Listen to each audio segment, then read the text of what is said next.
Welcome to Real Estate Investing Open Kimono by Home 365. I'm Daniel Shakad, and here we're exposing real estate's biggest traps with brutal honesty, no fluff, just raw truth to help you win. Let's dive in.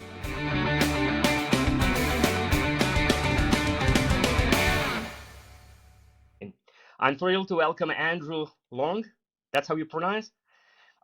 Visionary CEO and co-founder of Doorvest, a game-changing platform that's making real estate investing accessible to everyone. With a passion for financial empowerment, Andrew is transforming the complex world of rental property ownership into a seamless online experience. Get ready for insights from a leader who is redefining the American dream. Andrew, thank you so much for coming over. Happy to have you here. How are you? Yeah, excited to be here. Doing well. It's been a crazy busy week, but excited to hang out with you. And I finally get the chance to hang out with you because you've been dodging me this whole time too. And Was I? No. excited to chat. We'll fix that. Promise, we'll fix that. But definitely, I'm excited to talk to you. There's quite a lot of overlap between the companies, but definitely the real estate market is so huge.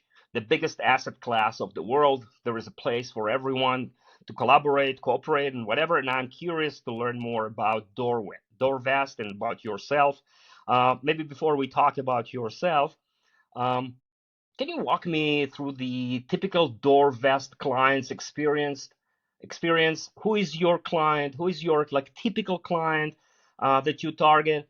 Just Yep. get us familiar Yeah, with your offering. yeah, for sure. So a little bit of background. I got into Doorvest because I personally got into real estate investing myself in 2014. It stemmed from this place of like, how do I build financial security for myself, and also like, how do I build some passive income so I could go live on a beach. The financial security spot was very noble because like our family faced a lot of financial hardship growing up, and so I felt like real estate was sort of a path to deliver financial security for myself. The retire on a beach, I very clearly, as we talked about before, chose a entirely different path. I raised a bunch of venture money, and I'm just grinding And here many your long beach hours is on. away. Now that that dream is distant. Okay. Now you have partner. Yeah. Okay. Yes, yes. But so anyways, I was doing that sort of as this nights and weekends thing, which I think both of our businesses, our customers, are probably doing a similar thing. And then along the way, friends and coworkers would always ask me, they'd see that maybe over the weekend, I flew to Texas to look at homes or something. And they'd see that and they're like, wait, we have the same jobs. We probably make the same income. I also have savings and I'm also interested in real estate. Like, can you show me how to do this? And I would give them the playbook, right? It's like how do you find an agent, and how do you find a home, and how do you write offers, and then get a mortgage, title, insurance, and then you got to close on it and renovate it, lease, manage, do some bookkeeping, your taxes, and then you should probably build out a portfolio. Yeah, super simple. Here's the Exactly. playbook. You got it. Exactly. Yeah. Uh, Okay. did not work, obviously, in hindsight. And so just over and over, I bump into people after I shared the playbook um, in 3 to 4 months, and everyone would say, "Could not get started. Like, can you just do this for me?" And so at some point, that became the genesis of Doorvest. And I share that because Love it. that's thank you. That's how we've designed the platform as sort of this online turnkey way for people to buy, manage, and sell investment properties. So we'll start with usually a working person. I'd probably say the average consumer is about in their early 40s or so. 50% of which are first time homeowners. So maybe they're living in a spot where it doesn't make financial sense for them to purchase a primary residence. They happen to be buying their first piece of real estate, which is an investment property with us. So we'll get in front of them. We'll then source homes, usually off market. We'll find homes. We'll bring it back to them. We'll ask them for their feedback. And if they say yes, then great. We'll buy it, renovate, lease it, and begin management. So sort of fully stabilized. doing a lot of work along the way. But that's effectively the experience. Interesting. So you are saying basically that's the first time real estate buyer most often. 50%. So it used to 50%. be higher. Yeah, yeah. In like 2021, I think we were at about 70% actually. And I think just given the dynamics of the market, we're down to about 50%. But 50% are first time home buyers No, it's that curious. happen to be in this. I'm curious about that. So basically people would be living in a rental property, like it's their primary residence, but still become investors and basically fund that uh, probably renting out experience with their rental property or a couple of those rental properties. Yeah, exactly. So actually, I'm in that bucket too. So I rent an apartment in San Francisco. Oh man, Like San the, Francisco, it's like 50 houses in other places, so you have to it's rent. true. It's true. Yes, I Yeah, okay. cannot. Yeah. So we rent a humble one bedroom apartment in the city, Hmm. pretty close to the office. Obviously, rents are quite high, and then also have a real estate portfolio, sort of in more affordable markets out of state. And so I think quite a number of our customers are similar to that too. Maybe they're living and working in one pocket and hoping to build out an investment portfolio You with us. mentioned that they are probably in their 40s. I would think it's even less than that. I would think that this is kind of more for a Gen Z type of thing, maybe millennials, right? I mean, millennials are Yeah, probably getting closer to 40 already. yeah. I think we're probably like mid to late millennials is kind of the target Okay, audience right now. interesting. Because also you have to have like a job, like Right. a reliable job, and probably some promotions along the way and savings, etc. Right. So what's the typical user journey? Let's say I'm interested in buying a property. I'm like thinking about real estate investing, never done it before. How do I find you? What's my journey and experience working with you guys? What would that Yeah. be? So you'll find us usually digitally. Maybe it's an ad. Maybe your friend bought a home, went to dinner with you, got excited, shared the home, and sent you along our way. And then also the third bucket is maybe you already have an existing home with us. So right now, about 30% of our homeowners have purchased at least two homes. So they've repeated Hmm, with us. So the buckets amazing. are almost yeah, yeah. No, it's And that's great. what we hope to do over time, as people have a good experience and save up for their next down payment, etc. But anyways, we'll get in front of you. We'll learn more about your objectives. So how much like are you interested in a certain market? How much were you looking to put down or pay for a home?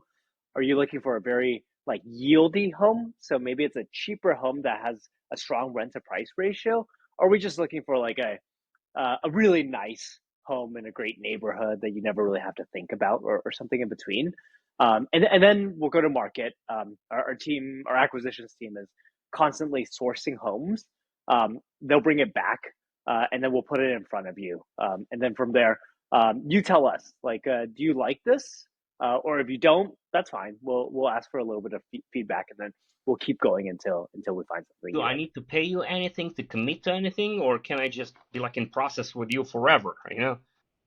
How does that I work? think I think at some point you get sick of talking to us.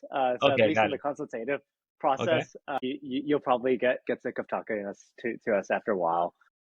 I would say though, we've seen quite a bit of folks that sort of spend time window shop with us for years. For one reason or another, we haven't had the chance to really dive into that.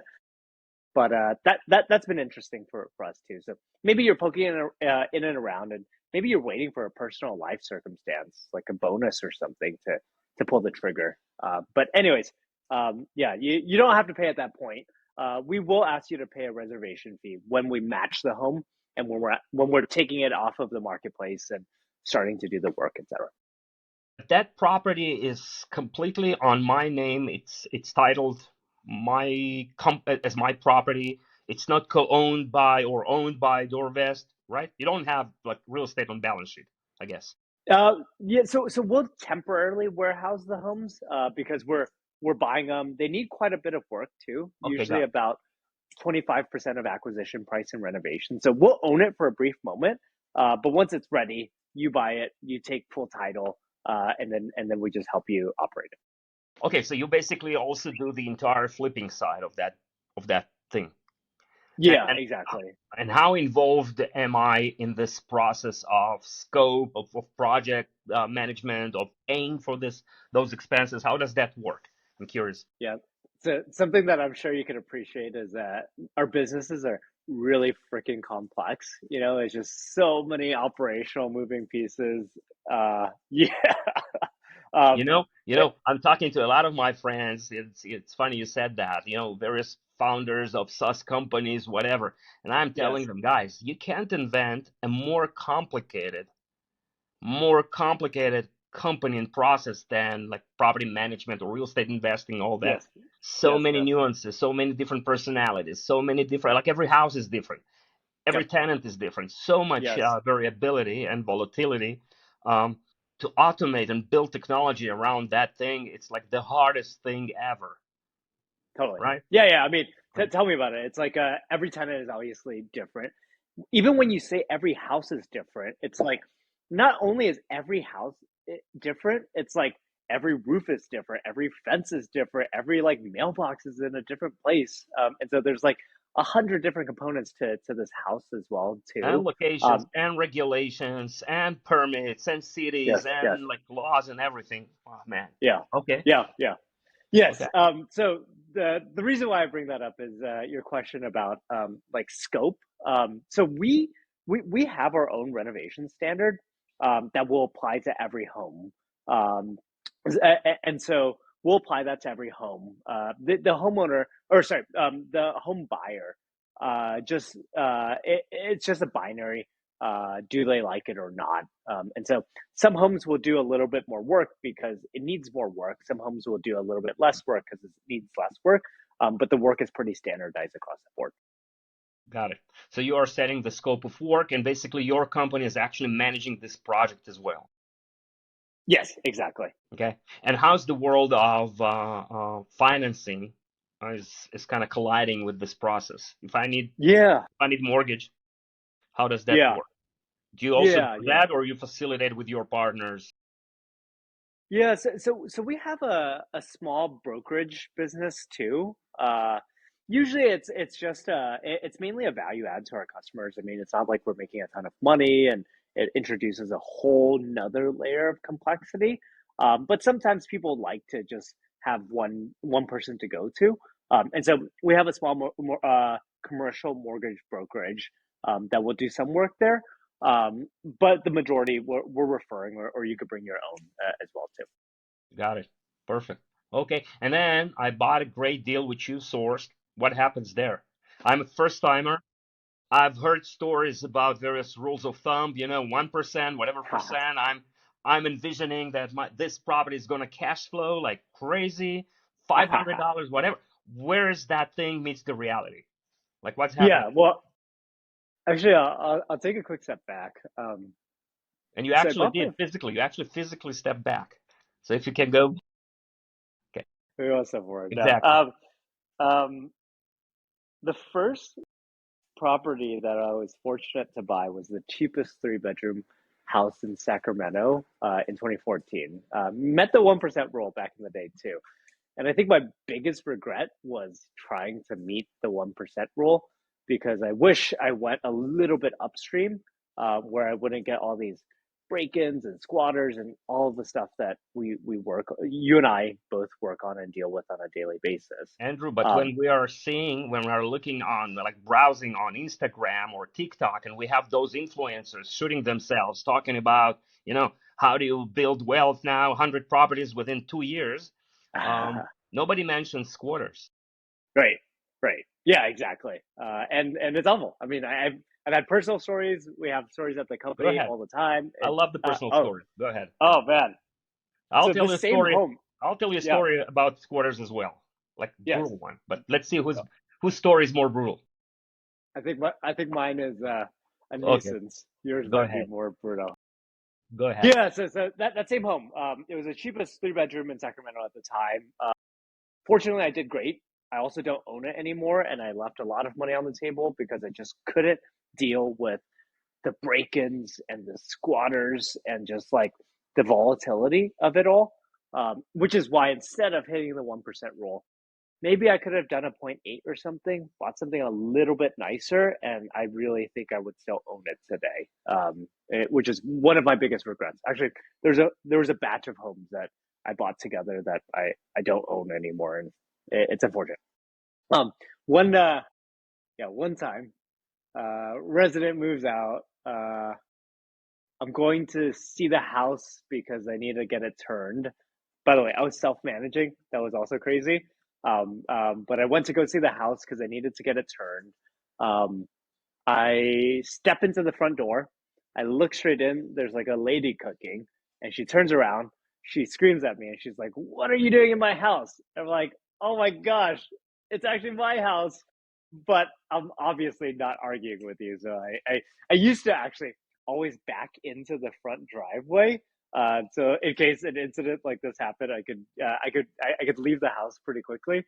Fortunately, I did at that time. But yeah, what about you? What's yours? So we get an online inquiry. A lead coming in. We need the property management company service, and we're like, great. We're talking to that person, and that person represents around 100 and something properties owned by Japanese investors. Okay, Great. I will It's a not big deal. name the name of that company, but anyway, that's what they do. They sell the appealing U.S. real estate overseas. By the way, we're seeing that quite a lot. At least according to various stats, 50% of real estate investors, especially in SFR space, are international. Hmm. A lot of money. Wow, interesting. Yes, yes. At least in our portfolio, it's even higher, I think. So a lot of, money is attracted by the U.S. real estate from all over the world. Whenever the things are not stable enough, inflation, macroeconomy, government, whatever, money is fleeting into the stable U.S. real estate. I believe that. South America, Asia, just name it. Okay.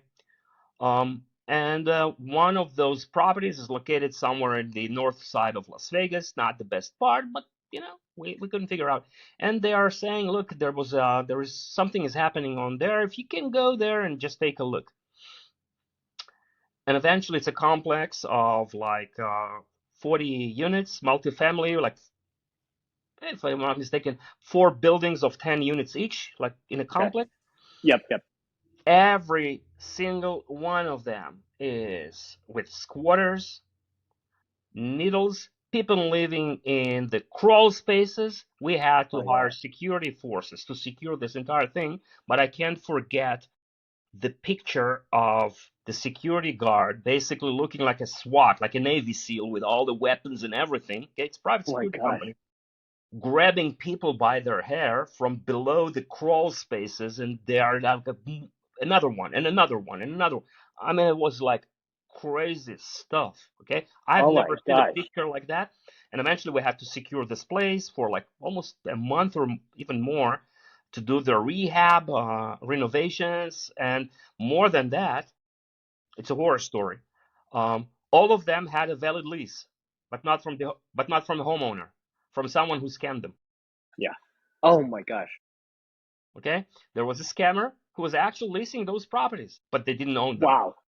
So you Yeah. can imagine the amount of hassle. All of that is owned by international investors who barely speak English and can't understand anything. And that's like a complicated situation to manage. So your squatter story, I think mine is kind of worse, but it Oh my reminded God. me, Yeah. yeah, it reminded me of that thing. So it's like a scar in the company, the Oh that man. street name. When someone Yeah. mentions that street name, we are like, oh man, we lost all our hair. Yeah, That's what you lost her. this is Yeah. Oh my gosh, man. Like, I mean, obviously, knock on wood. Unfortunately, we haven't had anything that extreme, but before. But it is just so. I think the word is actually sad to me too. It's like the amount of fraud out there. So we've definitely had people that move in with fake leases. Maybe someone scammed them on like a Facebook group or something. Maybe they just signed a fake lease and decided to move in until there was sort of an eviction date, etc. But it's unfortunate because for several reasons. One, I think from a like on the other side, we have a homeowner that's also paying a mortgage and has a home that hopefully, at best, is not trashed and is not generating income for many months. So that's one. On the other side, it sort of makes you numb to like when people have real issues, because it's so hard to sift through. Like, is this fraud or is there a real challenge here too? But this is the business, and I think and that's sort of the part that I think is very real and also very important about our work. It's something that's really meaningful and impacts a lot of. So this is where I'm thinking that, for especially for new investors, people who are, novice, um, working with a company like yourself, doing that entire vetting and process, making it like passive at the first time or maybe the second time, before you gear like some experience and you have the stamina for all that type of issues that might happen. It makes perfect sense to engage with a company like yours to solve and ease on that pain. Because unfortunately, as you're right, there are quite a bit of stories which you have to be aware of.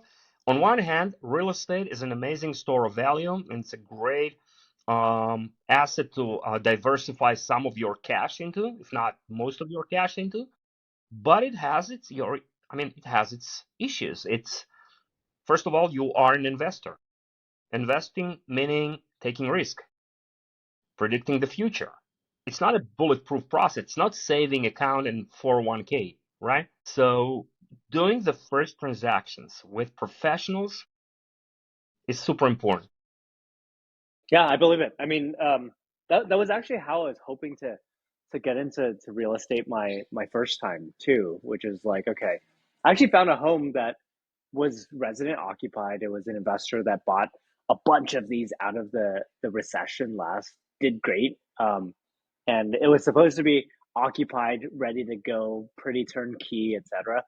Unfortunately, none of that actually played out. But I do think it's important for early investors to do some of this stuff with training wheels.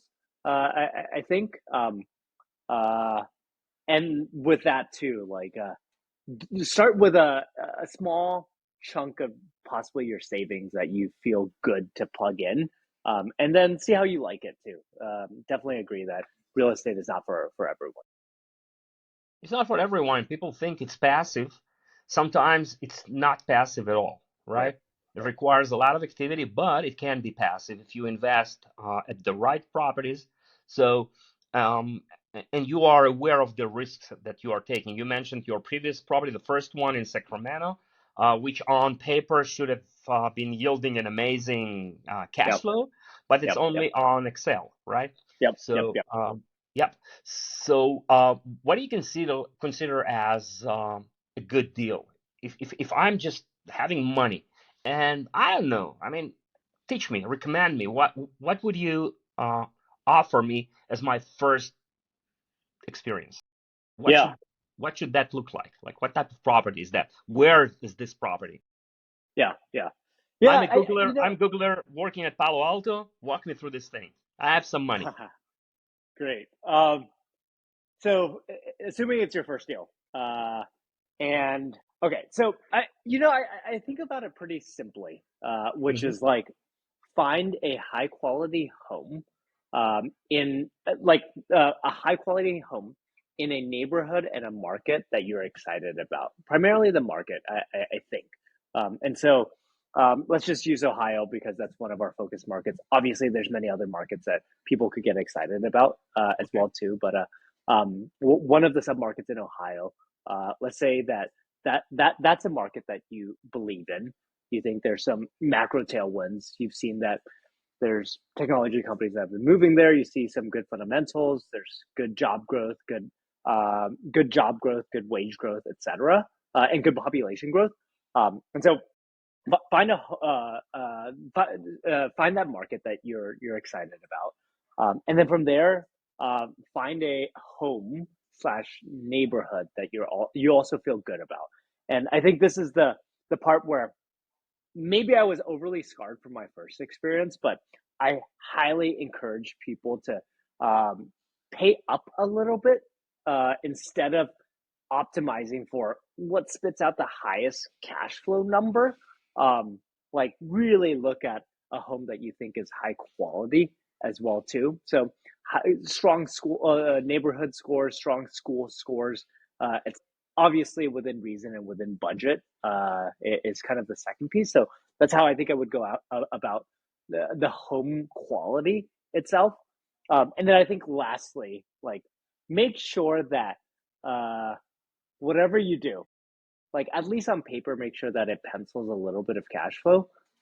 Just like I, I strongly believe that one shouldn't buy a home that is from the start already negative, and every month you have to go feed it. Because I think at some point, maybe your life circumstances change, or maybe you just get sick of it over time. At some point, you're not going to want to keep feeding this home, and I think that will cause you to sell early. And so to counter that, maybe you really like a home and it's just really expensive, and therefore it's not going to cash flow with 20% down. And so would highly encourage you to put more down, such that at least once you cut this check, you could let it, you could set it, and you're not every month thinking about feeding the home. And then from there, I think let's line something up for you. Right, right. You know what? I think people are sometimes too focused on cash flow. And I understand why. But on the other hand, if I'm a Googler at Palo Alto, I don't need another $200 to keep, Right. Yeah, yeah, exactly. my lifestyle. Yeah, So maybe you trade that $200 cash flow for peace of mind, knowing that this property might maybe cash flow less, but it will appreciate more, and you will have less issues of volatility. It depends on your again. It depends on your stamina for unknowns and risks. Basically, it's like stock investing, right? So, which stock would you go for? S&P 500 as an ETF, or some very sexy pink sheet kind of stock, right? yeah, yeah, exactly. I mean, I think it boils down to the pro forma slash Excel cash flow versus what we think will happen in reality. And oftentimes, not always, but there is generally a correlation between the price of the home, the fact that the rents do not scale with the price of the home, and therefore the higher price homes, the nicer homes tend to have less cash flow. Of course, there is a band that you could operate within to make a viable investment. Like probably a $3 million home in San Francisco that rents for, I don't know, 15 grand a month probably isn't the, maybe, I don't know, but probably isn't the, or well, one isn't affordable, and two probably isn't the best long term real estate investment. Um, but I do think in general people should aim for a little bit higher. But also, I think this is where I believe I've come across this product of yours before, which is the one where I think there was like the profit protection one where you guys offer some assurances, and that's sort of a different mechanism too, right? Like maybe you could trade some of that cash flow, a couple $100, pay up for the management plan, and therefore minimize some of that volatility. That's exactly. Thank you for mentioning that. But that's exactly what we are trying to do. People are owning homes, but are not aware of the issues that might come up during the holding period. It might be, as we mentioned, squatters, or just a delinquency, which takes 6 months to evict, right? Right, right, Or right. or a longer vacancy because of whatever that's going on in this market. Or even, if your AC breaks now, it's like $9,000 in certain markets, which it's Yeah, basically your 5 years of a cash flow of those $200 a month in just one maintenance event. So we as a data company, we are able right now to predict various issues that might happen around the people residing in those properties, like vacancies, delinquencies, trends, average times, everything. And also, we are in a good place now, predicting what's the likelihood for that AC to break down. So we price everything into like almost like a premium that protects the profit line. It's tricky, but it's working, and especially for busy professionals, busy individuals, we're basically selling predictability and passiveness, and that type of assurance. Um, and our target audience pretty much similar, I think, in a way, because people who are trading peace of mind for money, that's our clients. Yeah, Those are totally. Yeah, and I really admire and think you guys are really onto something with that product as well too. It's like back to taking the same example from earlier, like this individual that's working at Google makes a lot of money, probably makes more money than I do, candidly too. And you're not really optimizing for a couple $100, and especially if that couple $100 comes with a lot of volatility and headaches that will then uh, that might then make it such that you sell early. Because really, as with all investing, it's really about the time in the market, and you really got to be able to hold on to these things for a long run to capture the upside. But Andrew, you are also doing the management part, right? Is that for all of the properties acquired, or can I manage myself if I want? Or do I Yeah, have to manage with you guys? yeah. I mean, we give people the option. I think probably 100% go with us too. I think the value proposition for the end consumer is you did the renovations. You've seen it end to end. Like there's one throat to choke on this. And manage And it so, for me. sorry. And manage it for me. Yeah, You exactly, bought it, you exactly. renovated it, manage it for Yep. me. Yep. Yeah, No, exactly. And so I think it's generally a feature. But of course, if people have a strong preference otherwise, that got it. it's your home. Got it. So, what's the hardest part in your business? I mean, today, like, where's the challenge? Are you speaking operationally or strategically or any? What prevents sleep right now? I see. Um, If you're looking at macroeconomy, for example, yeah, yeah, yeah. is You there know, anything there? and that's probably it. It's like I think we all recognize that our businesses are subject to the worlds around us. As much as we will a lot of things into existence, the world also determines a lot of what happens to all of us too. Right. Um, and so I think we are in a environment where the cost of debt, so the cost of borrowing across mortgages, of course, credit cards, which a lot of Americans have, etc., is really high. That's one.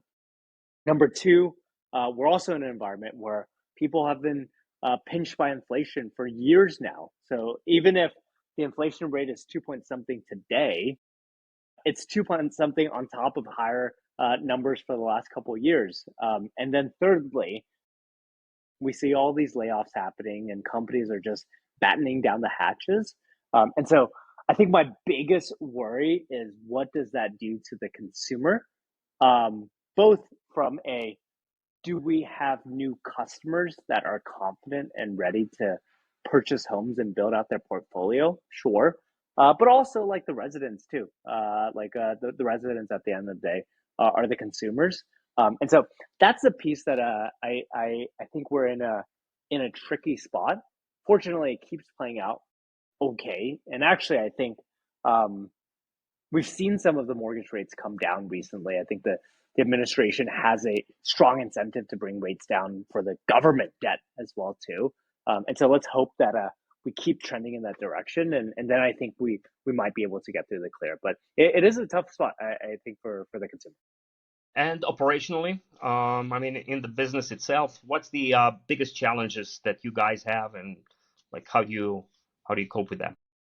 Yeah. Um, I know it's a big one, but what yeah. what's the biggest? Yeah. I think it's sort of the push pull between supply and demand. So like how The sourcing quickly side or of the business. exactly. So like sourcing, sourcing, acquiring, and renovating takes a lot of people, a lot of money, um, and we can only invest in that when there is adequate demand for that. And so sometimes we have a lot of demand, and so we ramp that up. Sometimes we have less demand because maybe people aren't feeling good for whatever reason, and so we gotta throttle that down. And so I think constantly balancing the marketplace of the supply and demand, I think is probably the immediate question that, or the immediate operational piece. So the sourcing part is kind of complex one you are saying, and the rehabbing and actually getting people with a great deal, get them in front of a good deal. Right, exactly, exactly. And what do you think is the future holding for that? I mean, in terms of, yeah, we mentioned the interest rates which are impacting. Um, how are you thinking about it? Like, where's Doorvest in 3 to 5 years? Ooh, you What's didn't the say dream? 10, you didn't say 1 year. No, no, no. 3 to 5. 1 year, it's like for our VCs for Excels, right? I mean, we're Yeah. I look, what I have, I think what I've really learned in this tougher real estate market is actually it's validated my conviction in the product that we're offering to the world, because that's in great. a great market, in a bad market, people come in with the exact same story, which is, I believe in real estate. I saw my parents own real estate. I saw some of my friends that own real estate, and all these people did really well. And I want to get into real estate as well too. And it's too hard. It's too complicated. There's too many moving pieces. There's too much volatility, as we've talked about before. So that story has been unwavering in both cycles.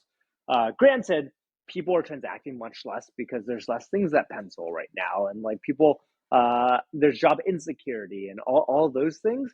And so that part I feel strongly about. And then also just beginning to see how the repeat rate. So in call it 2022, we had about 20% of our customers were repeaters. We're up to about 30% at this point. And so that's sort of gradually grown. And that's proved out to us that if we could continue to do a good job, people continue to build out their portfolio, which we think helps them with their own financial security and obviously helps us build the business too. I think more of that along the way. I think we're building a platform, and we're hoping to continue to layer on more financial products. So the mortgage piece was something that we started doing recently. Is there other things like that that we could do over time? That's probably how I think about us in the 3 to 5 year range. What about you? What's yeah? I How mean, are you look, thinking about our strong point of strength is the long-term management. It's not the transactional side. Okay, we are happy to manage properties for people that already have them.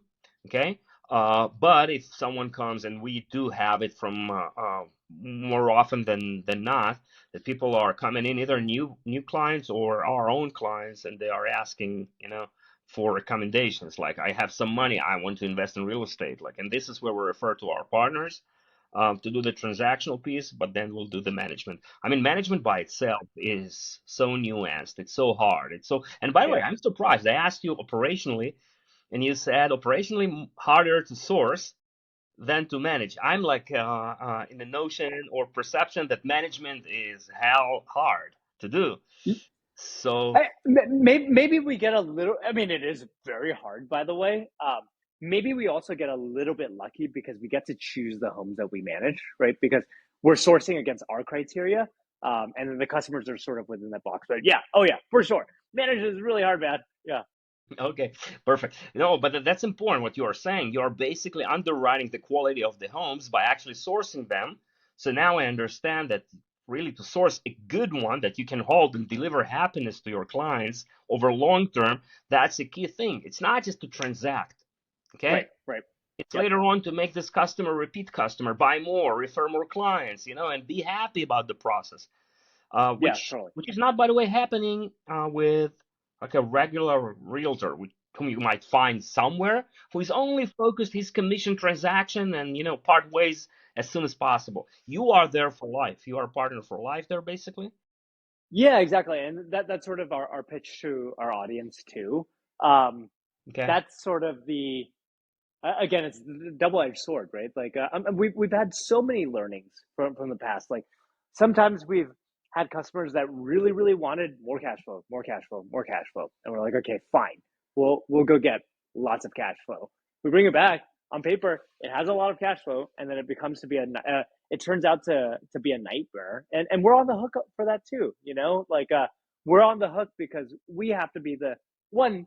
Our team has to work on these homes, fine, we get paid to do that. But two, we also have to be the people that come back to you and say, "Hey, your house got broken into because of a home." And so it's the double-edged sword. I think of having the Oh, for sure.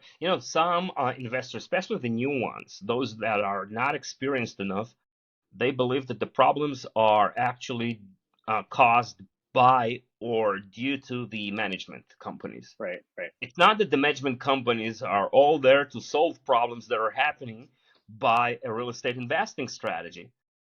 Like if you are taking on a C minus or whatever class property, it's gonna be C minus no matter what management you're gonna invest into this property, right? totally.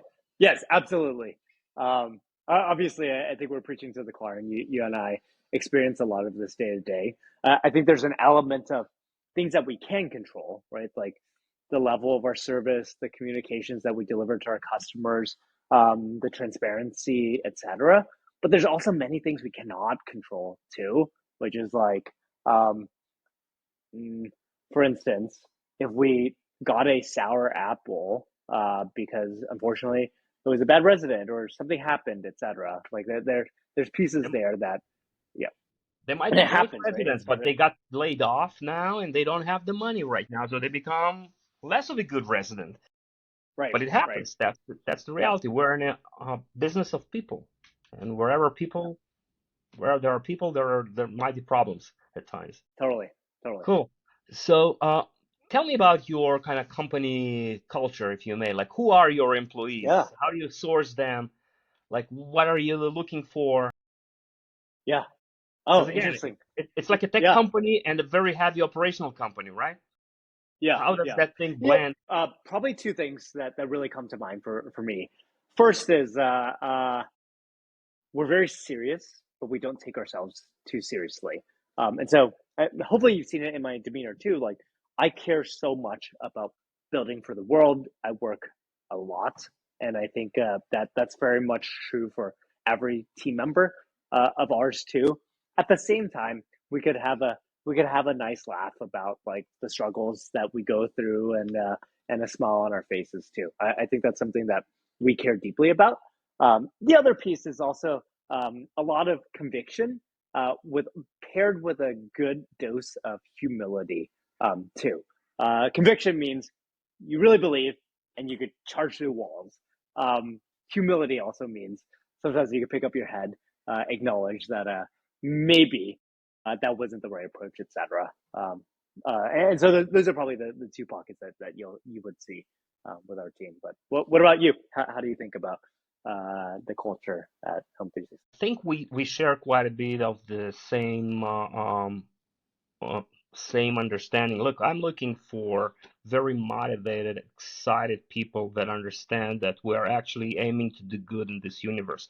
I'm always telling people we are so privileged to deal with the two almost most important parts of people's lives: money and lives, families. This is where memories are built for tenants. Okay, so we are managing your homes. This is where you raise your family, right? And on the other hand, we are managing other people's money. So aside of health, which is super important, I mean, those are the two other factors that people care about. And you have to be genuinely excited about this mission. That's the reason why. You have to be self-starter, motivated, getting shit done kind of type of person, okay? Not being afraid of doing mistakes here and there, as long as you're like doing stuff, pushing things forward. We respect that more than anything else.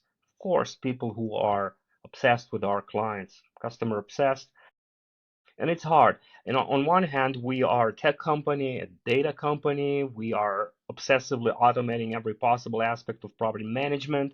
On the other hand, we are dealing with tenants, squatters, and things like that. And this is where we have two audiences blend together: Totally. non-tech people, operational real estate type of people, and engineers.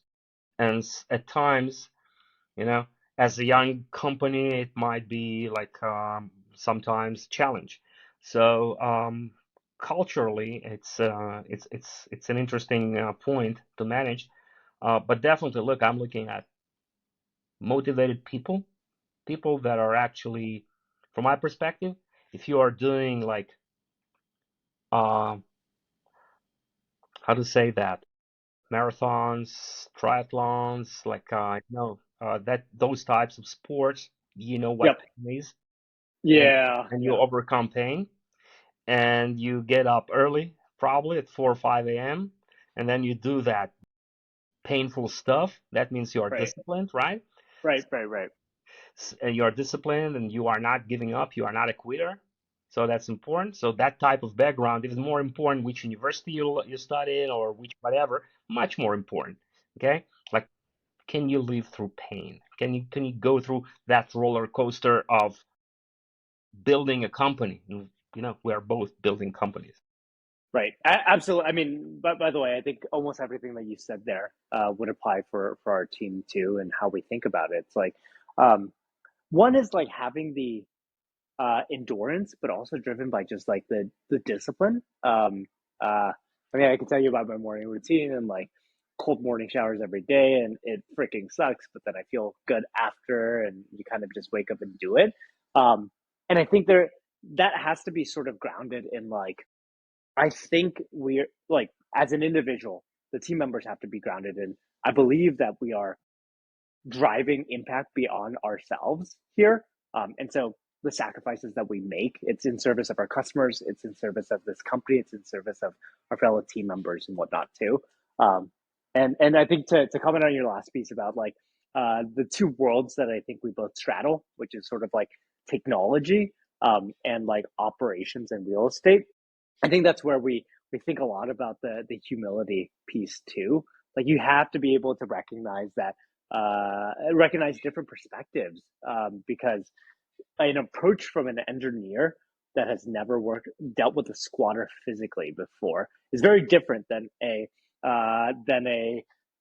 portfolio manager that has to be the person that calls the homeowner and say, "Hey, your investment, your money, you now have a squatter, and we're trying to work, and it's going to take a while to get through it." And so, how do we make it such that people could understand the two perspectives and also be on the working towards the same cause?